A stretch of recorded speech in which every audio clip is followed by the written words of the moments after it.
how to transfer photos from Google Photos to flash drive.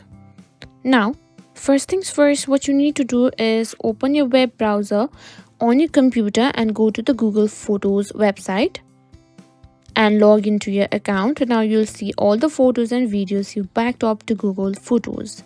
Now to select photos, simply tap on it or simply select it and simply tap on three dots. And what you need to do is click on download. The selected photo will now start downloading as a zip file. Once the download is complete, you can extract the files on your computer.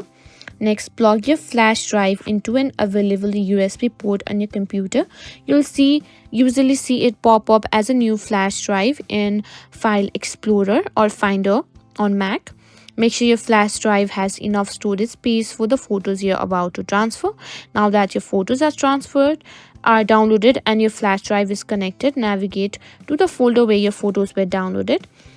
Now what you need to do is simply drag the photos and drop them into your flash drive folder or copy and paste them directly onto the drive. And that's it. Now you know how to easily transfer your photos from Google Photos to a flash drive. If you found this video helpful, don't forget to like, share and subscribe to our channel.